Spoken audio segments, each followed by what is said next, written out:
Welcome, everybody, to our Food Safety Office Hours. I'm your moderator, Sam Alkin, Associate Professor here in the Department of Food Science. It's not often that I get to combine my passions with a panel on cheese aging environments and the impact of flavor development by exposure to Pantera, Iron Maiden, and Metallica. And fortunately for you, that's not the time for this panel, right? Today, we're going to be talking about very different heavy metals and their impacts on food. Applesauce, cinnamon, lunch snacks, baby foods have all been in the news for high levels of lead, cadmium, and arsenic. These heavy metals can have a serious detrimental effect on child development. And as food producers, we need to understand how do heavy metals get into the food supply, what foods and regions are more susceptible, and how do we better control and mitigate that risk going forward. So today we've got two great speakers that are going to give us a better perspective on these challenges. So joining us today, we have Dr. Deanne Davis, who is the Senior Vice President of Science at Western Growers. Dr. Davis has more than 25 years of experience in the development and execution of technical global programs, including food safety, quality assurance, and regulatory compliance. Dr. Davis earned her Bachelor's of Arts in Biology and Chemistry from Point Loma Nazarene University and her PhD in Biochemistry from Texas A&M University. She's also a certified diplomat of the American Board of Toxicology, where she's served since 1996. Her presentation is going to focus on the presence of heavy metals in soils and how atmospheric deposition, natural occurrence, and also some soil amendments add to the problem. And she'll specifically be touching on some of the challenges with cadmium. We also have Dr. Tom Neltner, who is the Executive Director of Unleaded Kids, an organization that aims to protect children from cumulative impact of lead from all sources. Dr. Neltner is a chemical engineer and attorney dedicated to chemical safety issues, and he's been using his quarter century of experience in government, industry, academia, and nonprofit advocacy to protect kids from harmful exposure to lead. Today, he'll be reviewing the risk posed by lead, cadmium, and inorganic arsenic, and why baby food has become such a priority. He'll also provide an update on FDA's Closer to Zero program and some complementary laws in California, as well as FDA's legislative proposals. He'll also discuss some best practices that producers can follow to reduce the risk of contamination with heavy metals. And then after they've given their presentations, we'll open it up to questions. We'll also have our team from the Produce Safety Alliance here, Don Stokel and Donald Clements, that will also help answer some questions. And as you're thinking about those questions, feel free to type them in the chat box. You can either send them out to everybody, or you can send it directly to me, and then I'll read it out to the group. And that's how we'll do the Q&A. Okay. Deanne always has a great presentation, and I really wanted to hear what she has to say. So let's make sure we get back to that. And I noticed Maria Yoshida from New York State Department of Markets and Ags. Welcome. It's nice to see your name again. I'm going to focus on heavy metals, and I added the word toxic elements because the chemical engineer reminds me that arsenic is not heavy and it's not a metal. So just for clarification, that's one of the things I keep getting reminded of, and figured we'd hit it for this audience. A lot of the current attention came from this recall of the cinnamon applesauce products. This was extraordinary. I mean, the levels are 1,000 times what you'd see in normal food. So it was outrageous. All the evidence is it appears to have been intentionally added down in Ecuador when the puree was being made, and it was added to the cinnamon. But it does raise the issue of how important it is that we do foreign supplier verification and check it. Would that have happened in the United States if it was a United States manufacturer? I doubt it, but we don't know for sure. So it was good to have FDA watching. And what happened was North Carolina Health Department went in and looked for kids. They had a child with a high blood lead level that, through the normal testing program, and they found that the child, they couldn't find any other source, and then they checked the pantry, and that's where they found it. This is maybe happening all the time, and you're going to hear more about these, but that's an extraordinary circumstance. It's not normal. And just for clarity, none of the food I know of has any lead added to it outside of this extraordinary one. It's just the exception to the rule. But it's still important to realize how vigilant we need to be. And part of that vigilance was FDA looking at cinnamon products. Instead of looking at percent level of lead in the cinnamon, they did recalls for ones that looked to be about over 2 parts per million, which is still a lot of lead, but it's about what people typically see in cinnamon. And Maria at New York State has set standards for some of those. So they recalled down to 2 parts per million in October. Now, I think it was partly because they started monitoring the market more closely and looking for cinnamon. The other part is they did for FDA for the first time is issue a public health alert and encourage people that eat the applesauce or even the cinnamon to go to go to their doctor and get tested. So those were 2 things that really caught our attention. But the issue of lead in children's food has been moving for quite some time, since 2017, when FDA launched launched an initiative later in 2020 was called Closer to Zero. I personally like this one because, as Deanne was saying, it's all of our food, it's from the soil. It's not being intentionally added. Our goal, we can never eliminate. And goodness gracious, we do not want to discourage people from eating leafy greens, sweet potatoes, or carrots. So the goal is to drive those levels down to as low as reasonably achievable and go after lead from all the other sources. One of those key points is that it's a cycle of continuous improvement. This is an FDA chart that basically says you've got to keep updating the standards. We think they need to go on a 3-year cycle and just keep updating them, because as we learn we can do better, we need to set tighter standards. I will go over some of FDA's recent activity. I'm just going to hit the 3 big ones: cadmium, arsenic, and lead, starting with lead. So there is no safe level of exposure to lead. Every time they look and determine the blood level that's safe, they realize they were wrong. So in 2011, we switched from that and said, no safe level of lead has been identified in blood. And since anything that you're exposed to is going to get into your blood, we just say no level of exposure is safe. But we can't say 0. It doesn't make any sense. So FDA uses a CDC number and says food should be no more than 10% of what it takes to call it one that needs is case management or an environmental investigation. So food is meant to be less than 10%. The limits are 2.2 micrograms per day in the diet for children and 8.8 for women of childbearing age. They also make clear that there's no thresholds been identified. The estimated exposure, this is the key, is look, compare that 2.2 to what FDA said in 2018 on the amount of food that you get in the diet. On an average child, 1 to 6 years old, is getting 1.8, getting pretty close to 2.2. The 90th percentile is a 2.9. So somewhere around the 75th percentile, the kids are getting more lead than is above the reference level. Now, we all think we want to have those levels as low as possible. It doesn't mean they're being poisoned. I don't use those words when we're describing the kids at these levels. I just said it's harmful levels of lead that we want to reduce. So FDA has proposed action levels in April 2022. They said for juice, it's 10 parts per billion for apple juice and 20 parts per billion for all the other juices. And then last January, they came out with, January 2023, they came out with food intended for babies or young children, given their special vulnerabilities. And it was basically 10 parts per billion with some special exemptions, like single ingredient root vegetables, think sweet potatoes and carrots, or dry cereals, primarily thinking of rice or barley or oats. So we've got some draft ones. FDA is committed to finalizing those by the end of the year. So one of the things you want to look for is when is exposure reduction expected? So if a company has a level over these lead action levels, if you find it, what does it mean?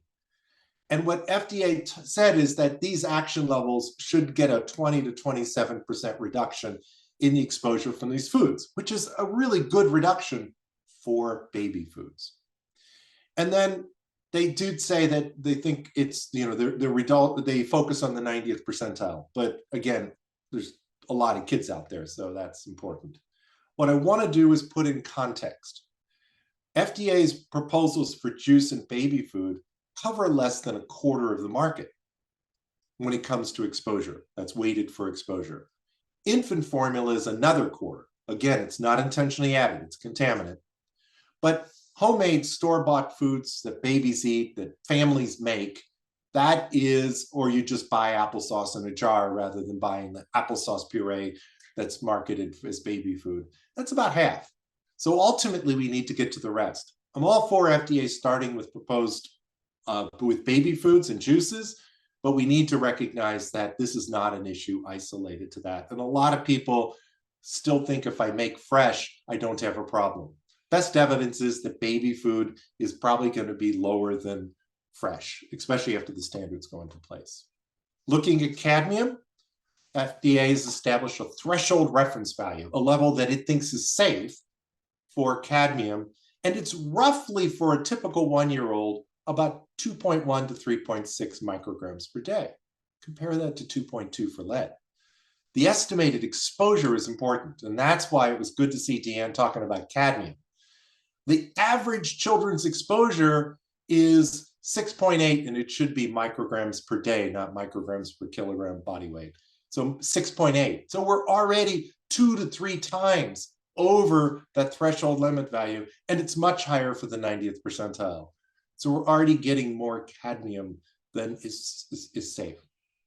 The one thing you want to keep in mind is cadmium is a lifetime of exposure. It builds up in the body, it accumulates, and it accumulates to levels that damage a kidney. So unlike lead, which can cause harm from a relatively short exposure to a child on their cognitive ability, this one is about a lifetime of exposure, and we don't want kids to start off with a dose of lead. Mitigation strategies, these are identified by FDA. Use lime to decrease the bioavailability. Just as for lead, we also see pH control is important. Cadmium is a contaminant of zinc or phosphate fertilizers, so more zinc-based fertilizers. Avoiding galvanized and cadmium-plated utensils and equipment for food production. Reducing cadmium-bearing stabilizers in plastics, and avoiding these pottery glazes that may contain cadmium. The biggest one, I think, is that phosphate fertilizers. On inorganic arsenic, notice the other ones were total. This one's inorganic arsenic, because that's the one that seems to be associated with cancer, but also the neurological problems. We don't know what the interim reference level. FDA has established or proposed or finalized a limit of 10 parts per billion for apple juice and 100 parts per billion for rice cereal for infants. Note that this is inorganic arsenic, not regular arsenic. We're going to expect to see standards drafted, proposed for cadmium and arsenic by the end of the year. So this is, again, an area to look out for. I think the levels that they're going to set for arsenic are going to say we need to do more on rice. We need to do more on all kinds of foods. And a lot of that arsenic isn't from intentional use. It can be used for, arsenic was used along with lead as a pesticide back in the 40s and 50s. I think Deanne may know more about those uses, but in cotton fields and some orchards. And again, with arsenic, we wanted to point out that those commercial baby foods, those things that are regulated, make up only 19% of the market. Most kids are getting it from rice that the parents serve. So we've got to recognize that we can't just limit it to the baby food if we're going to really do the public health protection we need. And then for taking a bigger step look at it, if you add in infant formula or juice and rice, you'll see that if you add in the apple juice, it's about 30%, and we need to do better. So I wanted to get 2 special laws and then get into legislative proposals. So California passed a bill in last year, oh, this one's not right. I switched the titles around, sorry about that. So this should be California, sorry about that. But the law approved in 2023 modifies the California Health and Safety Code. It applies to arsenic, cadmium, lead, and mercury. Mercury is not almost never found in here, even when you're testing to very low levels. And what it says is, starting this past January, baby food companies had to sample every lot of that. Lots are a little hard to define, but every lot had to be sampled with a lab that had been demonstrated proficiency at 6 parts per billion. Maria's lab is one that has been demonstrated that. And then the results on request have to go to California Department of Health. So that's happening behind the scenes. Starting in January 2025, those results have to be posted on a website. And if And when FDA sets limits, we're expecting final limits for lead by the fall, they have to also provide a notice and put a QR code on that baby food. That's a big deal. We're working right now with some baby food companies that are saying, maybe we want to get this information out earlier. That consumers won't want to know that a year ago, the food they ate had higher levels that we worked with, or levels that are above the standard. So this is active. It doesn't set a limit. It just makes transparency. Backing up a slide, Washington State passed HB 1551. Sorry, again, about the titles. And it does something extraordinary that I think manufacturers are going to have to pay attention to. Not growers, but it says that after finding pressure cookers that having high levels of lead in the brass and the bronze, the tin and the aluminum, Washington State said, we're going to set a 5 parts per million of any component, even if it's not in contact with food, for metal cookware by the end of 2025. So we got a little over a year or a year and a half to be able to tighten those down. In my experience, tin, bronze, and most aluminum are going to have a really hard time meeting those standards. Lead is still intentionally added to brass and bronze. FDA's own food code says it can be up to, in brass and bronze, can be up to 2,000 parts per million. So this is a dramatic cutback. And the definition includes any device intended for the preparation or storage of food. So that would include your metal tin can. That steel can coated with tin, in my experience, having looked at about 150 cans, is often well above 5, and sometimes in the 1,000 part per million. There is, of course, an exemption for previously owned cookware, and retailers have one only if they've been notified they're prohibited. Penalties around $5,000 a day for each violation. The last one I wanted to highlight is just a surprise for folks. Most folks don't realize it, but FDA says that they can't establish binding contamination limits easily. They have to go through an administrative order process. So they're asking for authority to be able to set and update standards to require testing. That they can't require industry to test final products. That they can't get access to records without physically going to a facility. And in these modern times, that's not realistic. They want to be able to require a mandatory recall because they found that they don't have that authority. And if the company wants to do a voluntary one. And they also want to require additional things related to reporting of positive tests and doing more monitoring. So FDA recognizes it doesn't have sufficient authority to protect baby food. So we rely on the companies to do it. That's it. Want to turn it back over to Deanne? Yeah, hopefully you can hear me better. You're coming through loud. Sounding great. Yeah. Okay, great. Sorry about that. I'm on an offsite location, Wi-Fi instability, so I think it's all better now. Sure. Okay, I will start all over again. So we're going to go through cadmium and leafy greens as an example. I know you have lots of questions about how heavy metals actually end up in base crops, et cetera, but I'll try to answer those at the end. I'm going to start off by also saying that we're going to talk about cadmium in spinach in particular, and we're going to talk about spinach grown in the Western states, particularly in California. And I'm going to start off by saying that cadmium is geogenic in the soils of California. In other words, it is part of the geology of the soils of California. California does manage crop inputs, particularly inorganic crop inputs for heavy metal content. It has since about 2015. So what we're going to talk about when we talk about the amount of cadmium found in spinach, it is almost entirely from the soil. Any other sources like water or crop inputs is really not appreciable. So we can go straight. We can go to the next slide. Okay. On the right-hand side of this slide, you can see a map from the U.S. Geological Survey. It's kind of color-coded based on the amount of cadmium in the soil, and you can see the bright red areas are actually the highest levels of cadmium in the soil, and those are actually correspond with the Central Coast and more southern coasts of California, which is growing regions for a lot of our lettuces. And then on the left-hand side, you'll see county by county lettuce production by acreage. Monterey County is obviously the highest productive area for lettuces. That's where Salinas Valley is.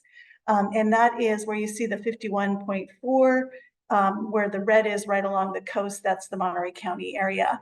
The second most productive area is Imperial County. That's actually in the southeastern area of California, right down where it's dark bluish.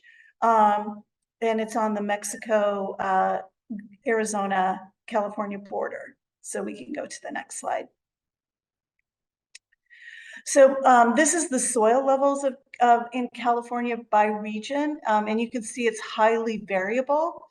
And so that means that the production of spinach based on county and by time of year is highly variable. We don't grow in each of these counties all year round because the weather is changing. So for example, we might only grow in Imperial Valley for about 4 or 5 months out of the year, where we might grow in Ventura for 2 or 3 with the highest cadmium levels. And in Monterey, we actually grow 7 or 8 months out of the year. So the amount of cadmium in your spinach at any particular point of time is highly variable. So it's not always, it's actually a bell sort of distribution curve, very typical. And the highest levels of cadmium is quite rare. Most of the time, spinach levels of cadmium is very, very low. So we can go to the next slide.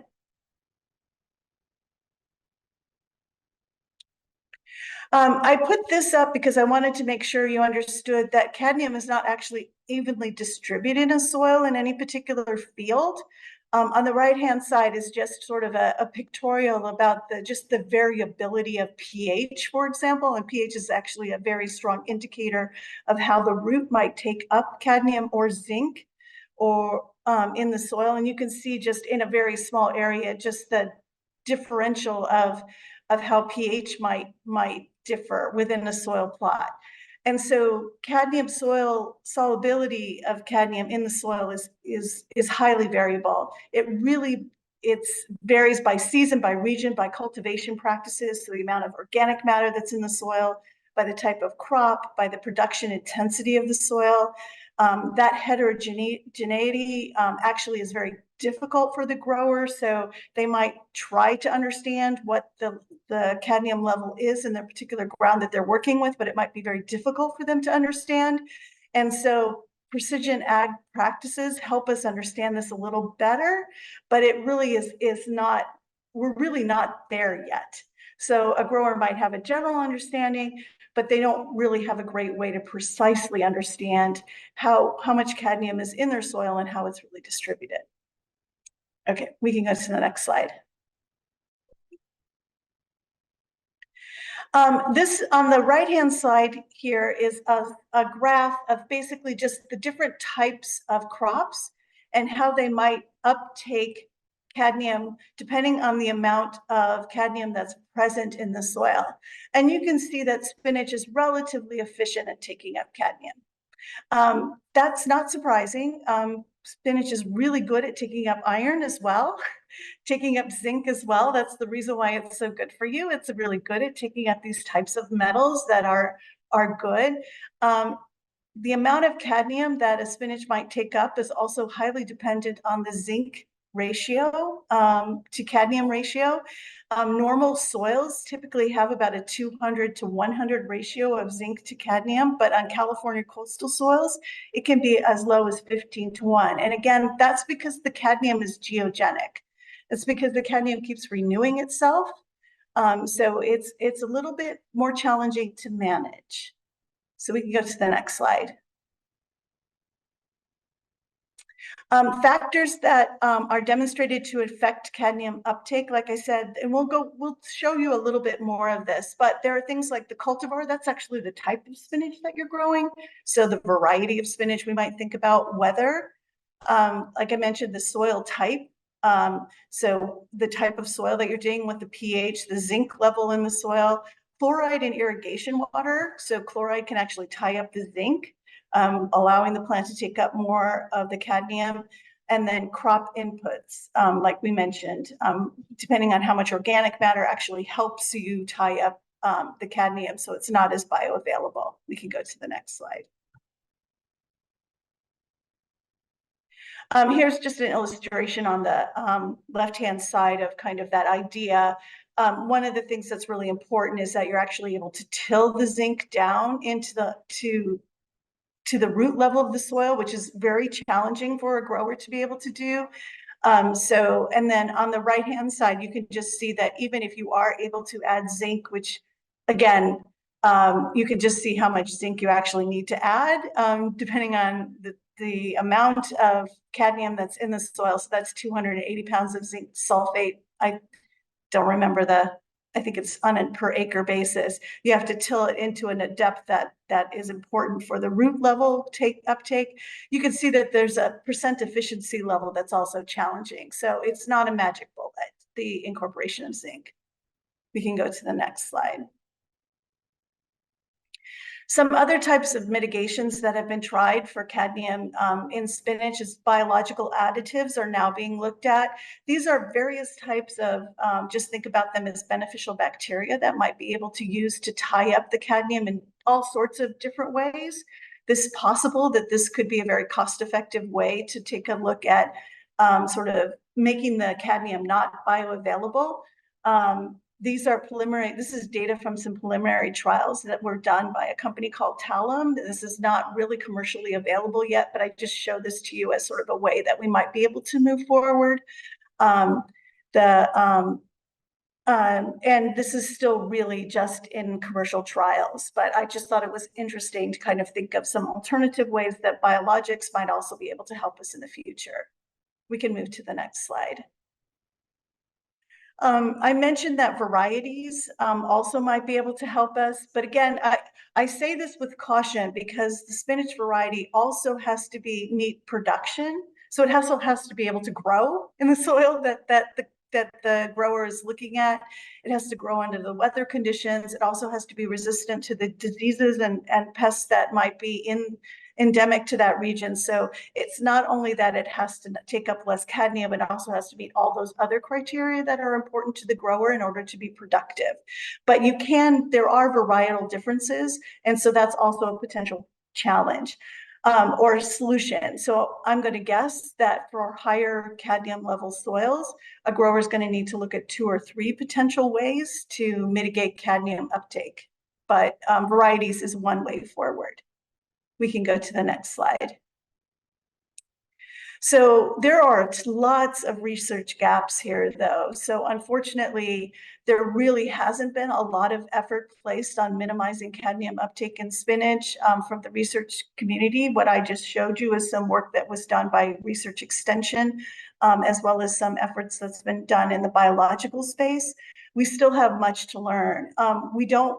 There's still a lot to be done in the measurement tools and approaches for understanding cadmium levels and its distribution in soil.